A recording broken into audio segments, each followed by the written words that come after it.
የሞት ግብዣ ጋብዣችኋለሁ። ጄኔራል ጽጌ ዲቦ።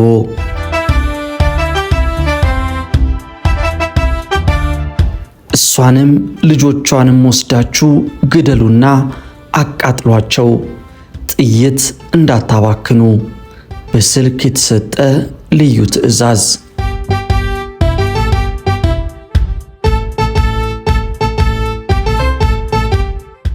የታህሳሱ ግርግር ለ4 ቀናት ቆየ። 300 ሰዎች አለቁበት። የግርግሩ ጠንሳሾች ግርማሜ ነዋይ ራሳቸውን አጠፉ።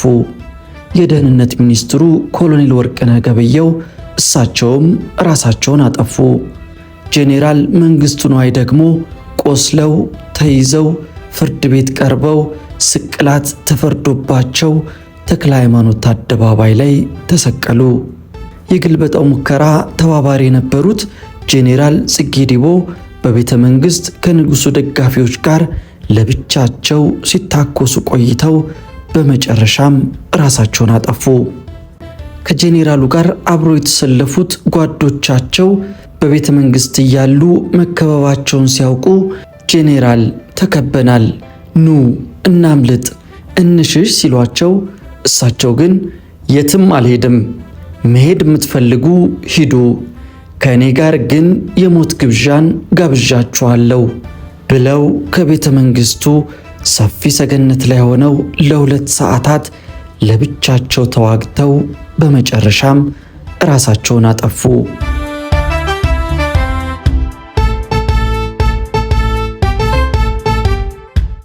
የንጉሱ ደጋፊዎችም በጄኔራል ጽጌ ዲቦ ድርጊት እጅግ ተበሳጩ። በአስቸኳይ የቤተሰባቸው ቤት እንዲከበብና ባለቤታቸውና ልጆቻቸው ተይዘው እንዲረሸኑ ተወሰነ። ከዛ ጉዞ ወደ ጄኔራል ጽጌ ዲቦ ቤት ሆነ። ከዛስ የጄኔራሉ ቤተሰቦች መጨረሻ ምን ሆነ? ልጃቸው አታመንታ ጽጌ ዲቦ የአባታቸውን ታሪክ በጻፉበት መጽሐፋቸው ላይ ምን እንደደረሰባቸው እንደሚከተለው ያካፍሉናል።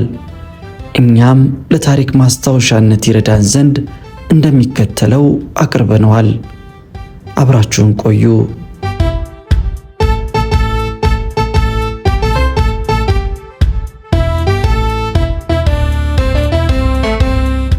የሞት ግብዣ ጋብዣችኋለሁ።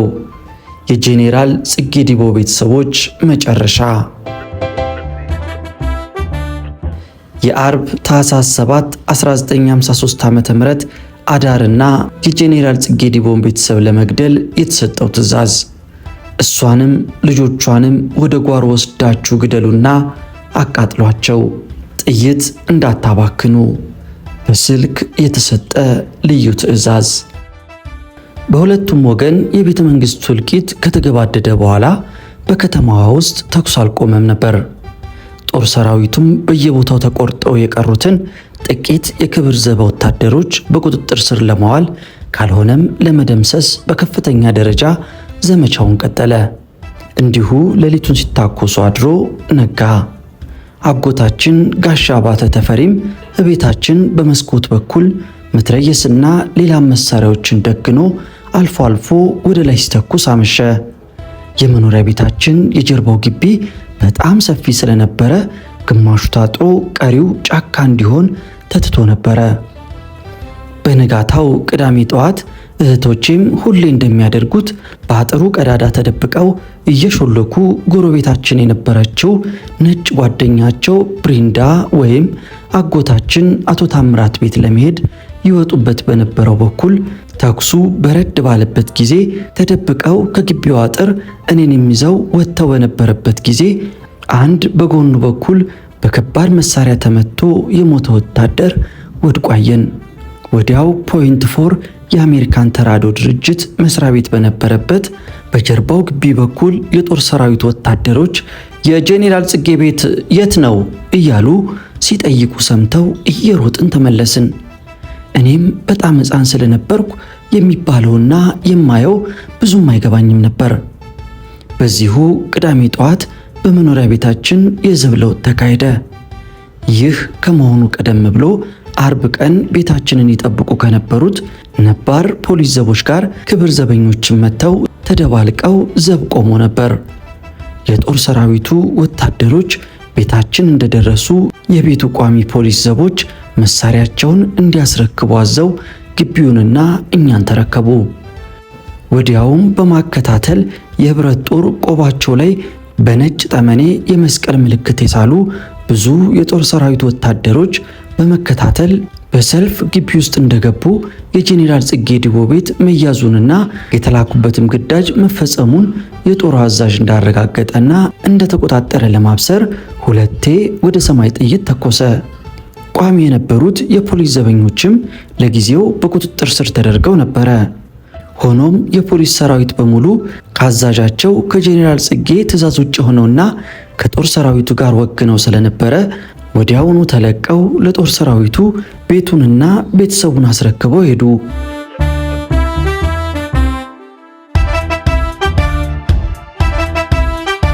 በግቢ ውስጥና ውጪ ብዙ የጦር ሰራዊት ወታደሮች ከትመው ነበረ። በእስር የተቀመጥነው ዋናው መኖሪያችን ቤት ውስጥ ሳይሆን ከመኪና ቤቱ ጎን ከነበሩት ሰርቪስ ክፍሎች አንድ ውስጥ ነበረ። ጦር ሰራዊቱ እኛን በቁጥጥር ስር ካዋለ በኋላ ከፍተኛ የሰራዊት አዛዦች ታላቅ ወንድማችን ቴዎድሮስ ጽጌን ከአባታችን ጋር አዘወትረው ስለሚያዩት አንድ ወንድ ልጅ አለው የማይለየው ብዙ ጊዜ ቤተ መንግስት ይዞት የሚያመጣው ብለው ጠይቀው ጄኔራል ወንጌት ትምህርት ቤት እንደሚማር ስላወቁ ወዲያው እንዲያዝ ወታደሮች በጂፕ ተልከው ሄደው ነበረ። ሆኖም ጄኔራል ወልደ ስላሴም በእኛ ላይ የተወሰነውን እርምጃ በማወቃቸው እኛም ታስረን የተጋለጥንበትን ከፍተኛ አደጋ በጊዜ በመገምገም ቴዎድሮስ ይማርበት ወደ ነበረው ጄኔራል ወንጌት ትምህርት ቤት ቀድመው በመሄድ ለትምህርት ቤቱ ዋና ዳይሬክተር በቴዎድሮስ ላይ በእርግጥ ሊደርስ የሚችለውን አደጋ አስረድተውት በሚችለው ሁሉ እንዲሸሽገው ነግረውት ማንም ሳያውቅና ሳያያቸው ተመለሱ። የትምህርት ቤቱም ዳይሬክተር ጉዳዩን ቀድሞ ስላወቀ መጀመሪያ የአባቱን ማረፍ ወሬ እንዳይሰማ ለተማሪዎቹ ካስጠነቀቀ በኋላ የተላኩት ወታደሮች ትምህርት ቤቱ ደርሰው እንዲያስረክባቸው ሲጠየቁ የአባቱን ሞት ሲሰማ ጠፍቶ ሄዷል ብለው ስለነገሯቸው ሳይዙት ተመልሰው ሄዱ። ቴዎድሮስ እንዳጫወተን ከትምህርት ቤት ወጥቼ እንደምንም ብዬ ካሳንቺስ ቤታችን ስደርስ ብዙ ሰው ከውጭ ከቦ ስለነበር እኔም ከሰው ጋር ተደባልቄ ቤታችን ከውስጥም ከውጭም በብዙ የጦር ሰራዊት ወታደሮች ተከቦና ተወሮ አየው። ከሩቅ ከህዝብ ተቀላቅዬ እንደ ማንኛውም ተመልካች ለብዙ ጊዜ ዝም ብዬ ቆሜ ሁኔታውን ካየው በኋላ የእናንተን መኖር ወይም አለመኖር ሳላውቅ ግን በጣም መጥፎ ሁኔታ እንደተፈጠረና ሁሉም ቀድሞ ወደ ነበረው የማይመለስ መሆኑን ተረድቼ በከባድ ሐዘን ፊቴን አዙሬ ሄድኩ። የሚሄድበትንም አላውቅም ነበር አለን።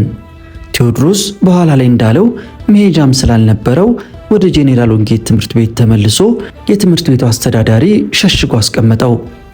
በዚህ ጊዜ ቤቱንና እኛን ከተረከቡት አንድ ጠና ያሉ የጦር ሰራዊት አዛዥ እናታችንን ጠጋ ብለው ጄኔራል ጽጌን ከነጌሌ ጀምሮ አውቃቸዋለሁ፣ በእጃቸውም በልቻለሁ።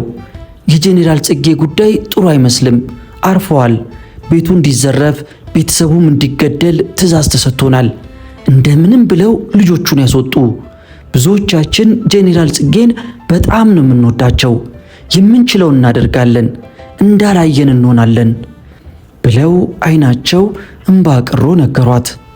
እሷም ይህንኑ እንደሰማች ወዲያውኑ መታጠቢያ ክፍል ለመጠቀም ምክንያት ሰጥታ ከታሰርንበት ክፍል ጠባቂዎቻችንን አስፈቅዳ ወደ ዋናው መኖሪያ ቤት ስትሄድ ተቋርጦ የነበረው የሀገሪቱ ስልክ መስመር መስራት ጀምሮ ስለነበረ የቤቱ ስልኮች ጮሁ።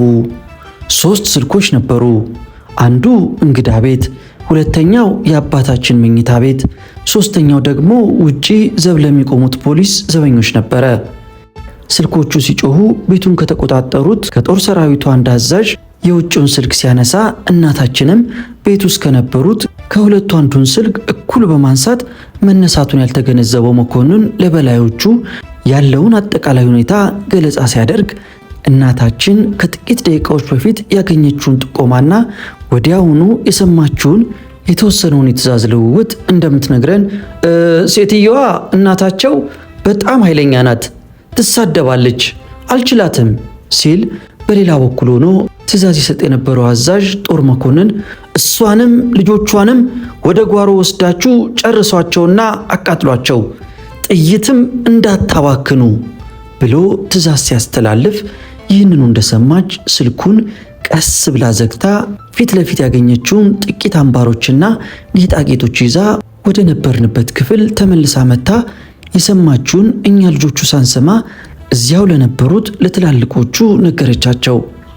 አብራን የኖረችው አሁንም በሕይወት የምትገኘው የቤት ሰራተኛችን የነበረችው እትዬ ሙሉነሽን እናታችን በይ ሙሉነሽ፣ እኛን ሊገድሉን ስለሆነ እዚህ ከቆየሽ አንቺንም ስለማይለቁሽ ሂጂ፣ ተነስተሽ ወደ ሀገርሽ ግቢ፣ ልጅሽን አሳድጊ ስትላት እሷም እሜቴ አብረን በልተን ጠጥተን የኖርኩበትን ቤት እርሶንና ቤተሰቡን እንኳን ጥዬ የትም አልሄድም፣ የመጣውን አብሬ እቀበላለሁ ብላ አብራን ቆየች።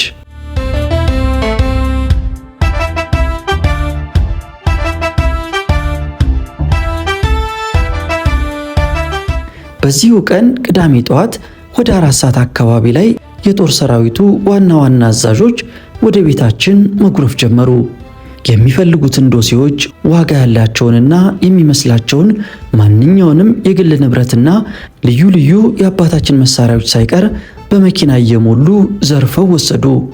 የእናታችን እናት ወይዘሮ ደብሪቱ ተሰማ፣ እናታችን ወይዘሮ ከበበች ተስፋዬ፣ አክስታችን እትዬ ወደሬ እስከ መጨረሻው አልለይም ብላ አብራን የቆየችው ከእስር ካመለጥንም በኋላ የሄድንበትን ታውቂያለሽ ተብላ የነበርንበትን እንድታወጣ የተደበደበችው ሰራተኛችን እትዬ ሙሉነሽና አባታችንን በሕፃንነታችን ያሳደጓቸው አመቴ ከታሰርንበት ክፍል በመስኮትና በበሩ ቀዳዳ በከፍተኛ ጦር ሰራዊት አዛዦች ዝርፊያው ሲካሄድ እነማን በዝርፊያው ተካፋይ እንደነበሩ ያዩ ነበረ። እነዚህ ነበሩ ለኢትዮጵያ ሕዝብና ለንጉሠ ነገሥቱ ቆሙ የተባሉት። የሚያሳፍሩና በጣምም የሚያሳፍር ትዕይንት ነበረ።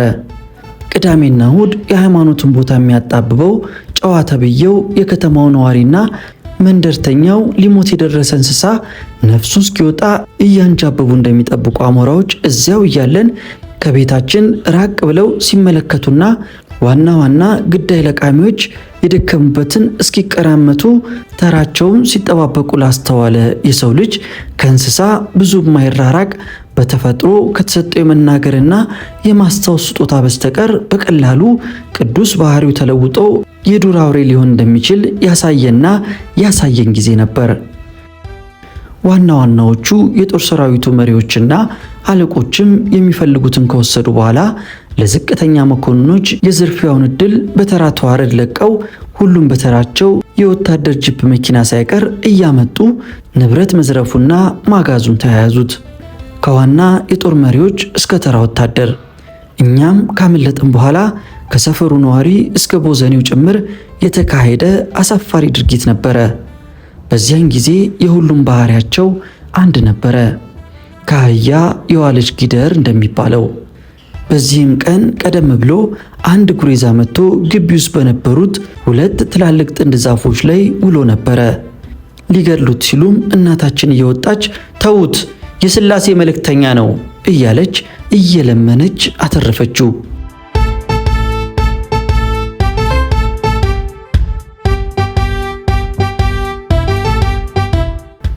እናታችን ይህንን ከተረዳች በኋላ ለጦር ሰራዊቱ አዛዥ ከኛ ጋር የነበሩት ርብቃና መሰለች ታምራት የወንድሜ ልጆች ናቸውና እንዲሄዱ ፍቀድላቸው ስትል ጠየቀች። ማንነታቸውን ካጣሩ በኋላ ማን ይወስዳቸዋል ብለው ሲጠይቋት ሌላ ወንድሜ ስዩም ተስፋዬ ውጭ አለ ብላ ነገረቻቸው። አዛዡም በድምፅ ማጉያ ስዩም ተስፋዬ ትፈለጋለህ ብሎ ደጋግሞ ተጣራ። ወደፊት ስላልመጣ የአቶ ታምራት ተስፋዬ ልጆች እንድትወስድ ትፈለጋለህ ብሎ ደጋግሞ ሲጣራ ጋሼ ስዩም ካለበት መጥቶ ርብቃ ታምራትንና መሰለች ታምራትን ተረከበ። መሰለች እንደምታስታውሰው ወታደሮቹ ማንነታችንን ለማጣራት ሲያፈጡብን ከመደንገጥ የተነሳ ጥርሴ ይንገጫገጭ፣ ራሴን መቆጣጠር አልቻልኩም ነበር ትላለች። በመቀጠልም አንዱ አዛዥ በቁጣና በጥፊያ ውጡ ውጡ አሉን። ምክንያቱም የተሰጠው ትዕዛዝና እሳቸው እየፈጸሙ የነበረው እንዲፈጸም ከተሰጣቸው ውጪ ቤተሰቡን በአስቸኳይ ለማሸሽ ነበር። እናታችን በዚያን ጊዜ የነበራትን ገጽታ ስታስታውስ እማማ ከበቡሽ ወገባቸውን በገመድ ጥፍር አድርገው አስረው ነበረ። ያ ሁሌ የምናውቀው ደግ መልካቸው ከዚያ በፊት አይቼው በማላውቀው አይነት ባህሪ ተቀያይሮ በጣም በቁጣና በጥድፊያ ትዕዛዝ በሉ ቶሎ ውጡ ውጡ አሉን ትላለች። ወታደሮቹም ማንነታቸውን ካጣሩ በኋላ እነሱ ብቻ መሄድ ይችላሉ ተብሎ ከግቢ ለቀው እንዲወጡ ተደረገ።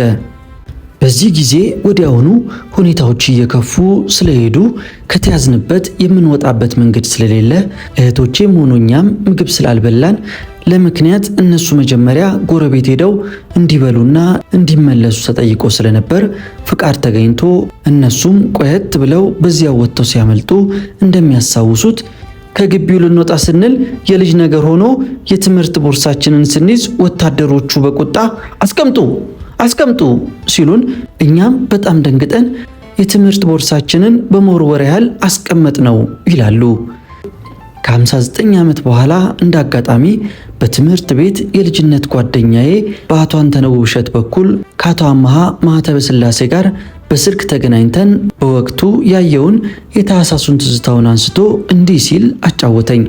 የ13 ዓመት ልጅ እያለው በሽብር ምክንያት ከነበርንበት ከዮሐንስ ሰፈር መኖሪያ ቤታችን አውጥተው ለጥበቃ ይሻላል ብለው ካሳንቺስ ወደ ነበረው ቤታችን ሲወስዱን በቤታችሁ በኩል ስናልፍ እንደዚያ ቀና ብሎ ለማየት እንኳን የሚያስፈራው ቤታችሁ በዚያ መልኩ በወታደሮች ተከቦ ቆም ብለን ሁኔታውን እንደሌላው ሕዝብ ስናይ እንዳጋጣሚ እህቶች ከቤታችሁ ግቢ ሲወጡ አየኋቸው።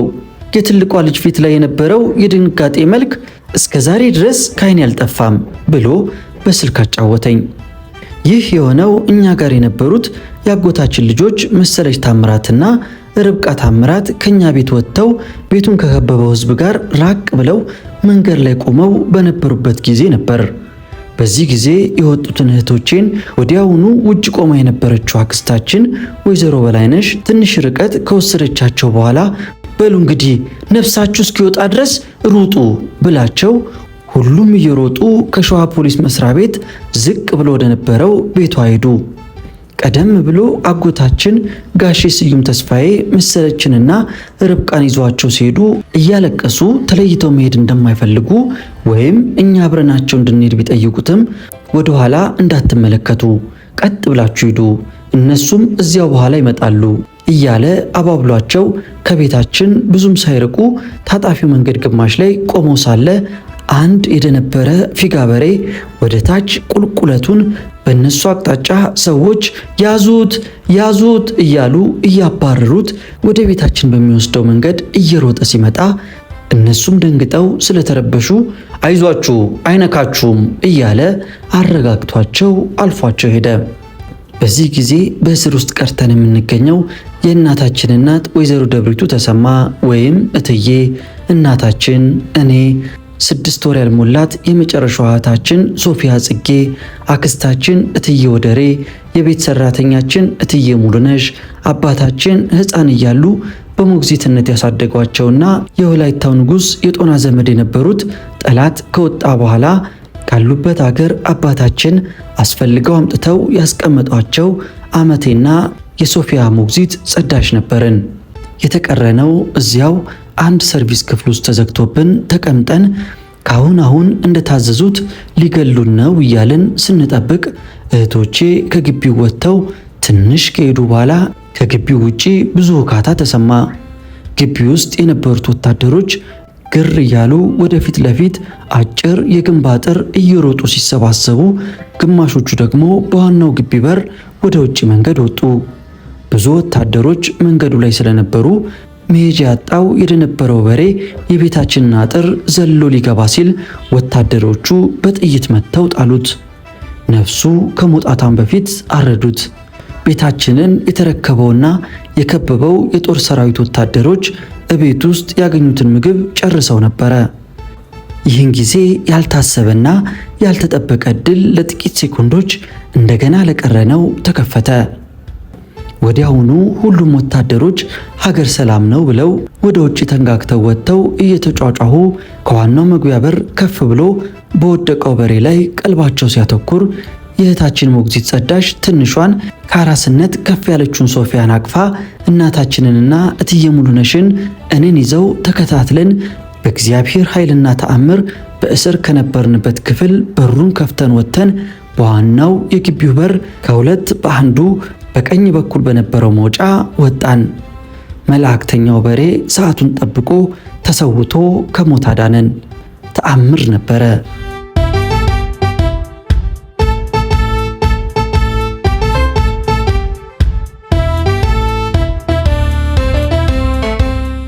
ግቢውን ለቀን እንደወጣን እህቶቼን ወደ ቤቷ ሰዳቸው ተመልሳ የመጣችው አክስታችን ወይዘሮ በላይነሽ እኛን አግኝታን ሶፊያን ወዲያው ከጸዳሽ ተቀብላ አዝላት እኔም የማላስታውሰው ሰው እጄን ይዞ በጥቂቱ እንደማስታውሰው ሩጥ ሩጥ እያሉኝ እንደመመንጨቅ ያህል እየጎተቱኝ እየሮጥን ከሞት አፋፍ አምልጠን ወጥተን ሄድን።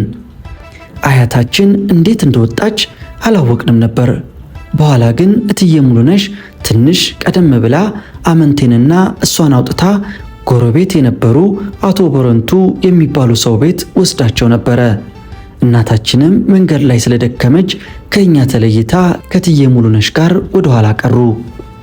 በዚሁ ቀን ቅዳሜ ጠዋት እንደ አክስት የመቆጥራትና በአክስታችን ወይዘሮ በላይነሽ በኩል የምትዛመደን የእናታችን የልጅነት ጓደኛዋ እትዬ እጅጋየሁ አበበ ከዮሐንስ ሰፈር ባለቤቷ የከፍተኛ ፍርድ ቤት መሃል ዳኛ የነበሩት ፊት አውራሪ ታፈሰ ተክለ ጊዮርጊስ ጉዳዩ ስላስፈራ መኪና ስላልፈቀዱ በእግሯ ከእህቷ ከእትዬ ጥሩነሽ ጋር እየሮጡ ፒያሳ ሊደርሱ ትንሽ በከተማው የሰው ንቅናቄ ተጀምሮ ስለነበረ አንድ ታክሲ አግኝተው ካሳንቺስ አደረሳቸው።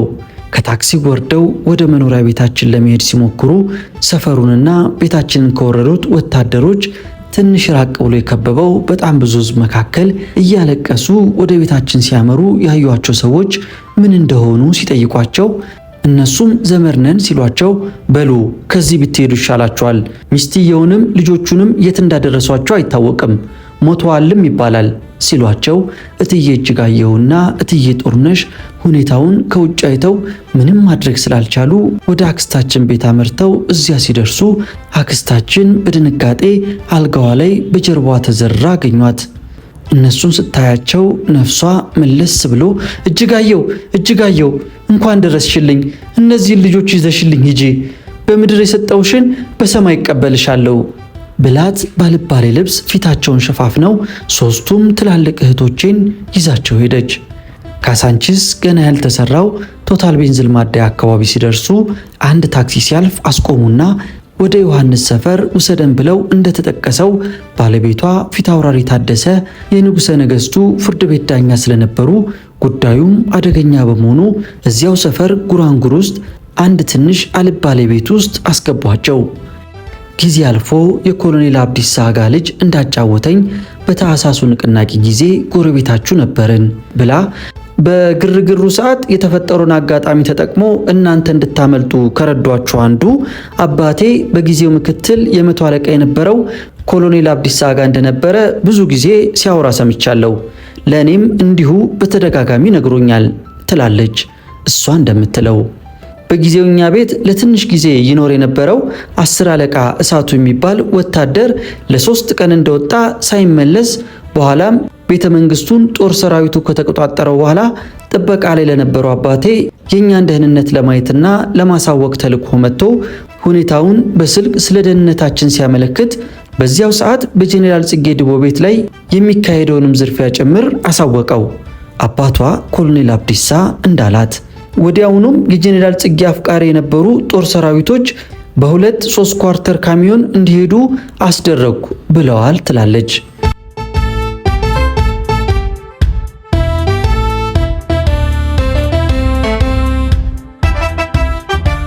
ቤታችንን የተቆጣጠሩት ጦር ሰራዊቶች ደንብሮ የመጣውን በሬ ተኩሰው ሲጥሉት አጋጣሚውን በመጠቀም እኛ እንድንወጣ ሽፋን ይሁኑን እነዚሁም ወታደሮች ጭምር ነበሩ ብለን እናስባለን። እሷም በመቀጠል አባቴ ኮሎኔል አብዲሳ አጋ ብዙ ጊዜ ጄኔራል ጽጌ ዲቦን ሲያነሳ አምርሮ ያለቅስ ነበር ትላለች። የታወቀው አርበኛ አብዲሳ አጋ በጊዜው በቅጡ ያልተነገረለት ግን በውጭው ዓለም የታወቀ ጣሊያንን ያርበደበደ አንዱ ዕውቅ አርበኛ ነበር። ባገለገለበት ሰራዊት በምክትል የመቶ አለቅነት ብቻ እንዲቆይ ተደርጎ ወደ ጡረታ ተገሎ ነበረ። ችግሩን የተረዱ ወዳጁ አቶ ጌታቸው ወደ ወሎ ሰፈር ትንሽ ቦታ ሰጥተውት ትንሽ መኖሪያ ቤት ሰርቶ በ130 ብር ጡረታ ነበር ቤተሰቡን የሚያስተዳድረው። ማርሻል ቲቶ ለጉብኝት ሲመጡ ስለ አብዲሳ አጋ ሲጠይቁ ወደ ውጭ ሄደዋል ተብሎ ተነግሯቸው ሳያገኙት ቀርተዋል። የኢትዮጵያ ሞአንበሳ ሐውልት ከጣሊያን ሀገር ሲመለስ የአብዲሳ አጋና የበላይ ዘለቀም ታሪክ አብሮ እንደመጣ ሲታወቅ ለቅበላ የተሰበሰበው ሕዝብ እዚያው እንዲነበብ ድምፁን ከፍ አድርጎ ስለጠየቀ ታሪኩ በተሰበሰበው ሕዝብ ፊት ተነበበ። ይህንኑ ሐውልት ለመቀበል የከተማው ሕዝብ ወጥቶ በነበረበት ወቅት አባቴ አብዲሳ አጋ እንዳይታወቅ ካፖርትና ኮፍያ አድርጎ እኔንም ይዞኝ ባቡር ጣቢያ ተገኝተን ነበር። ወዲያው ወሬው ቤተ መንግስት ደርሶ ቀዳማዊ ኃይለ ሥላሴ አባቴ እንዲቀርብ ስላዘዙ በንጋታው መልእክተኛ ተልኮ ቤተ መንግስት እንዲቀርብ መታዘዙን ነገሩት። እሱም ምን ሊያደርጉኝ ነው በማለት ትንሽ ጊዜ እንዲሰጠው ጠይቆ የ3 ቀን ቀጠሮ ተቀብሎ በተባለው ቀን ቀረበ። ንጉሠ ነገሥቱም እስካሁን ድረስ የት እንደነበረ ሲጠይቁት እዚያው አዲስ አበባ እንዳለ ተናገረ። እሳቸውም ለኛ እዚህ የለም ወደ ውጭ ሀገር ሄዷል ተብሎ ተነግሮን ነበረ። ማርሻል ቲቶ በመጡ ጊዜ ሊያገኙ ጠይቀው ለኛ እንደተነገረን ውጭ ሀገር ሄዷል ብለን ነገርናቸው አሏቸው። ቀዳማዊ ኃይለ ሥላሴም እዚያው የኮሎኔልነት ማዕረግ ሰጥተውት 10,000 ብር ሸልመውት ከኛ ጎን እንዳትጠፉ ብለው ከዚያ በኋላ ውሎው ቤተ መንግስት ሆነ። የ1966ቱ ንቅናቄ እየተፋፋመ ሲመጣ በቤተ መንግስቱ ዙሪያ የነበሩት ባለስልጣናት ህዝቡን የሚያሳምፀው አንዱ አብዲሳ ነው በማለት ከቤተ መንግስቱ እንዲወገድ አስደረጉ ትላለች ልጃቸው ኤልሳ አብዲሳ።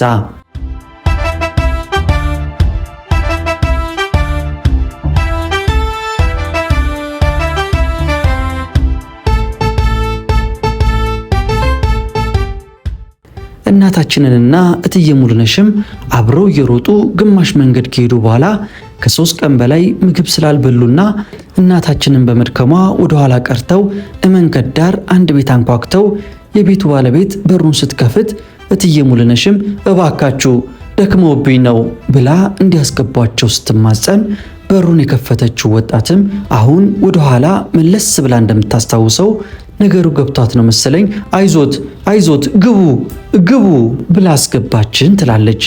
እናታችንም ስለዚህ ሴትዮ ደግነት ሁል ጊዜ ትናገራለች። ቤት ውስጥ እንደገቡ እናታችን ቀና ብላ ስታይ ግድግዳው ላይ የሴትዮዋን ባለቤት የፖሊስ መለዮ ተሰቅሎ ታያለች። ለካስ ሰውየው የፖሊስ ባልደረባ ነበር። እናታችን ሁሌ ይሄ ሲነሳ እንደምትለው ከጅባፍ ወጥቼ ጅባፍ ገባው ብላ ከዚያ ወጥታ መሄድ ስትጀምር በድካም ብዛት እያዞራት እየወደቀችና እየተነሳች እንደምንም ብላ ካሳንችስ አክስታችን ቤት ለመድረስ ትንሽ ሲቀራት መራመድ ስለተሳናት በደናው ጊዜ የምታውቃቸው ከሸዋ ፖሊስ ዋና መምሪያ መስሪያ ቤት ፊት ለፊት ይኖሩ የነበሩ በጥሩ ጊዜ ጥሩ ወዳጆች ቤት ደርሳ በራቸውን አንኳኳች። ባለቤትየውም በሩን ከፍተው እንደዛ ተጨንቃና ተጎሳቅሏ ሲያዩት ምን ነው ሜቴ በዚህ ክፉ ጊዜ ይመጡብኛል ሲሏት እሷም በድካም ላይ ድካም ተጨምሮባት በጣም አዝናባቸውና ተናግራቸው ተመልሳ አክስታችን ቤት እንደምንም ብላ ደረሰች። እሷ ከመድረሷ በፊት እኔና ሶፊያን አልባሌ ልብስ አልብሰው ፊታችንን ሸፍነው ከአክስታችን ቤት አውጥተው አጎታችን ጋሻ አምሳሉ ቤት ወሰዱን። ወዲያውም ከዚያ አውጥተው እህቶቻችን ወደ ተደበቁበት ቅዱስ ዮሐንስ ቤተክርስቲያን ጀርባ ወዳለው ቤት ወሰዱን። ከዚያ በቶሎ የወሰዱን እዚያው አጎታችን ቤት ብንቆይ ሰፈርተኛው የአጎታችንን ማንነት ስለሚያውቁ ወዲያው ሊጠቁሙብን ወይም ወታደሮች እዚያው ድረስ አጠያይቀው ሊመጡም ስለሚችሉ ነበረ። እናታችንም እኛ በሕይወት እንኑር አንኑር ሳታውቅ በከባድ ጭንቀትና ከፍተኛ ድካም እኛ ከሄድን በኋላ አክስታችን ቤት ስትደርስ አክስታችን እንዳለችው ምን ላድርጋት አልውጣት እያልኩ ስጨነቅ ስዩም ተስፋዬ በወታደሮች ተደብድቦ ፊቱ ሁሉ አባብጦ በደረሰ ጊዜ መልአክ ከሰማይ የወረደ መሰለኝ ትላለች። አጎታችን አቶ ስዩም ተስፋዬ እናታችንን ከአክስታችን ቤት በታክሲ ለመውሰድ ከታህሳሱ ንቅናቄ በኋላ ከተሰራው ካሳንችስ ቶታል ቤንዚል ማደያ ቦታ ከመድረሳቸው በፊት ግማሽ መንገድ ላይ ያሉ የጦር ሰራዊት ወታደሮች ቤተሰቡን ፍለጋ አክስታችን እትዬ በላይነሽ ቤት ደረሱ። አክስታችንም እናታችሁን ካሁን አዩዋት አላዩዋት እያልኩ በድንጋጤ በድን ሆኜ እያለው ወታደሮቹ የት ናቸው ደብቀሻቸዋል ብለው ሲጠይቁኝ ገብታችሁ ፈልጉ ብዬ በረንዳ ላይ ቁጭ ብዬ ቀረው ትላለች። እሱም ወዲያውኑ በኮንትራት ታክሲ ይዟት ቅዱስ ዮሐንስ ቤተክርስቲያን ጀርባ እኛን ያሰባሰቡት ቤት አምጥቷት ተገናኘን።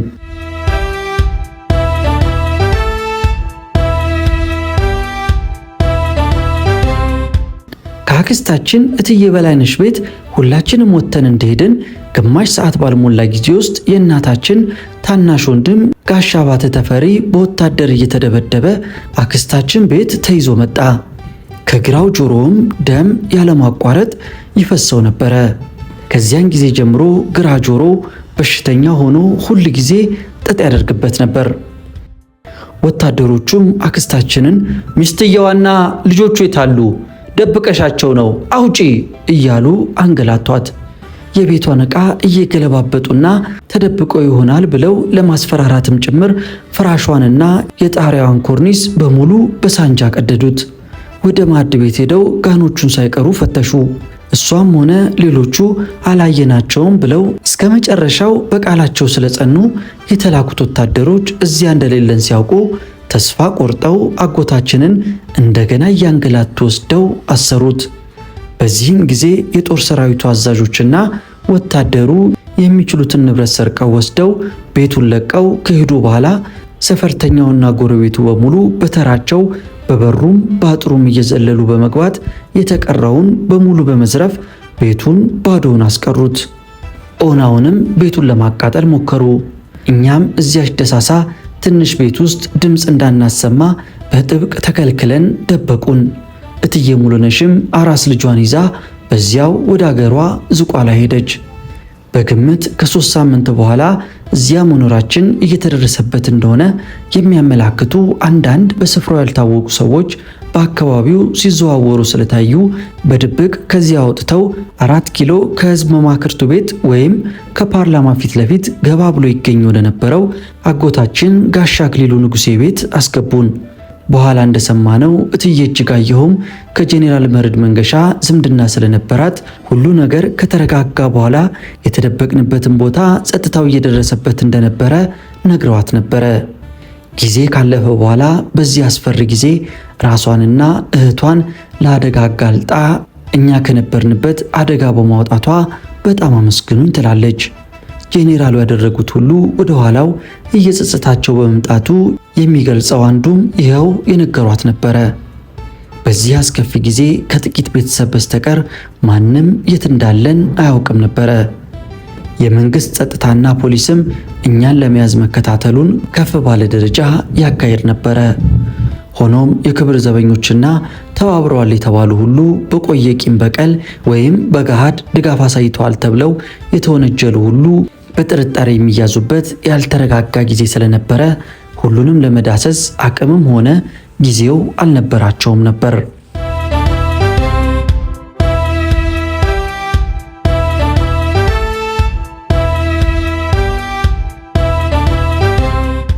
የጎሽ መንጋም የተጎዳውን ወይም የሞተውን አንበሳ ግልገሎቹን ካገኘ በተቻለው መጠን ባለው ኃይል ረጋግጦ ይገላል። ይህንን የሚያደርጉት በተፈጥሯዊ የመኖር ትግል ሂደት ውስጥ ልጆቹ ካደጉ አይለቁኝም በማለት ዘሩን ለማጥፋት ነው። ከታህሳሱ መፈንቅለ መንግስት ክሽፈት ማግስትና በኋላም መንግስትና በተለይ አንዳንድ ባለስልጣናት በእኛ በጄኔራል ጽጌ ድቦ ቤተሰብ ላይ ሴትና ሕፃናትን ሳይለዩ የቃጡብን ጥቃት ከዚሁ ከእንስሳ የተፈጥሮ ባህሪ የተወራረሰ ነበር። እንደ ሰው ማሰብ የተሳናቸው ነበሩ።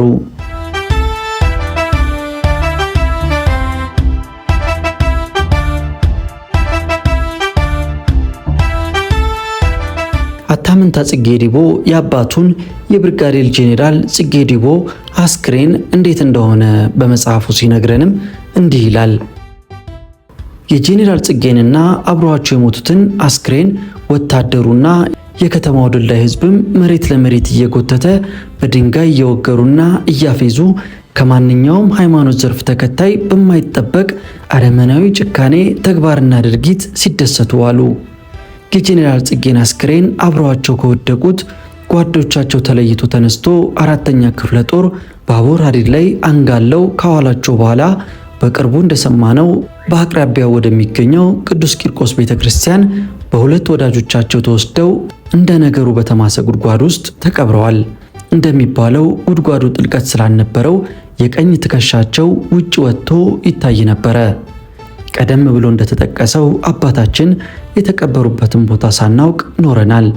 እንዲያው ብቻ ቅዱስ ቂርቆስ ቤተክርስቲያን ግቢ ውስጥ እንደሆነ ተባራሪ ወሬ እንሰማ የነበረ ሲሆን በጊዜው የጦር ሰራዊቱ የሕክምና ክፍል ውስጥ የነበሩት ሻለቃ ጥላሁን ቢሻኔን በኋላ ብርጋዴር ጄኔራል በ2007 ዓ.ም እንደ አውሮፓ አቆጣጠር ዋሽንግተን ዲሲ ለጓደኛዬና ለልጃቸው ዮናስ ጥላሁን ለመጀመሪያው ወንድ ልጅ ክርስትና በመጡበት ጊዜ አግኝቻቸው ስለነበረው ሁኔታ የሚያስታውሱትን ጠይቄያቸው እንደነገሩኝ የጄኔራል ጽጌን አስክሬን ከ4ኛ ክፍለ ጦር ግቢ አምጥተው ድንኳን ውስጥ ሸራ ላይ አስተኟቸው። ከዚያም በክፍለ ጦሩ ፊት ለፊት ባለው የባቡር ሐዲድ ላይ ጥለዋቸው ከዋሉ በኋላ ለጦሩ ሰፈር በቅርብ የሚገኘው ቂርቆስ ቤተክርስቲያን ስለነበረ በጨለማ ሽፋን ተወስደው መቀበራቸውን አውቃለሁ። ማን እንደቀበራቸው ግን አላውቅም ብለው አጫወቱኝ። በሌላ በኩል እንደሰማነው የጄኔራል ጽጌ ዲቦን አስክሬን የሚያውቋቸው ከተቀበሩበት ቂርቆስ ቤተክርስቲያን አውጥተው ደብረ ሊባኖስ ወስደው ቀበሯቸው ብለውናል። ጊዜው ቢገፋም እኛም የብርጋዴር ጄኔራል ጽጌ ቤተሰቦች ለመጀመሪያ ጊዜ በጊዜው እዚያው 4ኛ ክፍለ ጦር የነበሩት ብርጋዴር ጄኔራል ጥላሁን ቢሻኔ የነገሩን መረጃ መሰረት በማድረግ ወዲያውኑ አዲስ አበባ ይኖር የነበረው ወንድማችን ቴዎድሮስ ጽጌና ለረፍት አዲስ አበባ ሄዳ የነበረችው እህታችን ራሔል ጽጌ የአባታችንን ቀብር ቦታ ለማግኘት እዚያው ቂርቆስ ቤተክርስቲያን ድረስ ሄደው ቦታውን ለማግኘት ሞክረው የመቃብሩ አካባቢ ለመንገድና ለከተማ ልማት ተብሎ ስለፈራረሰ ዋጋ የሌለው ጥረት ሆኖብን ተውነው።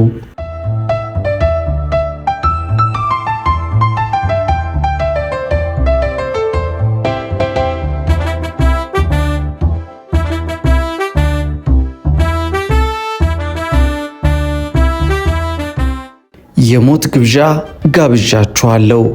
ብርጋዴር ጄኔራል ጽጌ ዲቦ እሷንም ልጆቿንም ወደ ጓሮ ወስዳችሁ ግደሉና አቃጥሏቸው፣ ጥይትም እንዳታባክኑ። በስልክ የተላለፈ ልዩ ትዕዛዝ። የጄኔራል ጽጌ ዲቦ ቤተሰቦች መጨረሻ። በልጃቸው አታምንታ ጽጌ በተጻፈው ብርጋዴር ጄኔራል ጽጌ ዲቦ በሚለው መጽሐፋቸው ላይ የእሳቸው ሕይወት ካለፈ በኋላ ቤተሰቡ ያየውን መከራ በዚህ መልኩ ተረከልን። እኛም ለታሪክ ማስታወሻነት ይረዳን ዘንድ ለዛሬ አቀረብንላችሁ። የቀረውን መጽሐፉን ገዝታችሁ እንድታነቡ እናበረታታለን። ለዛሬ ግን አበቃን። ይህም የኢትዮጵያ ታሪክ ነው።